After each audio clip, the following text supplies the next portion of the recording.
Hi mga ka-feeders, for today's video magpapakain tayo ng live food sa ating mga alagang isda.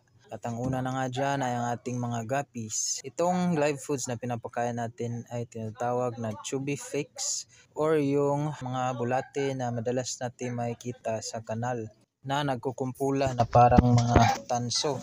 At ang agos ng tubig ay nagsisilbing oxygen para sila ay mabuhay. Itong uri ng live food na ito ay isa lamang sa marami pang uri ng live foods na madalas nating makikita dito sa Pilipinas na pinapakain ng mga fish keeper sa mga alaga nilang isda. Kagaya na lamang ng mga kitikiti o mosquito larvae. Andiyan na rin ang daphnia na madalas natin makikita sa mga stagnant water kagaya ng rainwater. At ang bloody worms na makikita rin natin sa mga putik na tubig ng ulan. At ang last but not the least ay yung BBS or baby brine shrimp na madalas mabibili sa mga pet shop. Ito ay mayaman sa protina.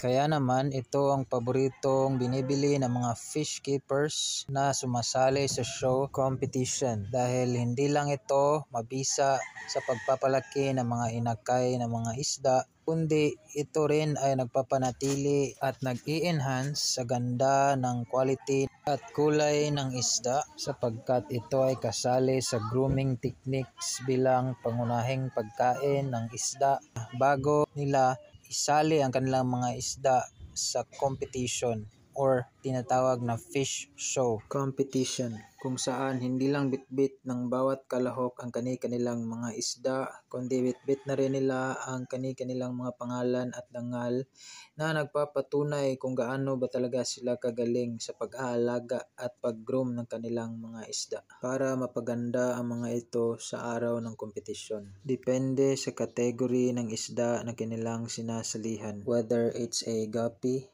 swordtail, molly, betta, koi, or goldfish show. At yan lang po mga ka-fish keepers.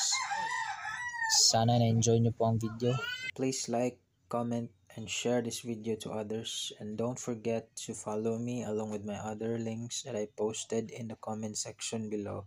Kasi mamimigay tayo ng free aquatic plants sa mga magfa-follow sa akin. Especially sa mga taga-Iligan. Punta lang kayo sa bahay ko at bibigyan ko kayo ng free aquatic plants. Kaya follow na guys. Let's go.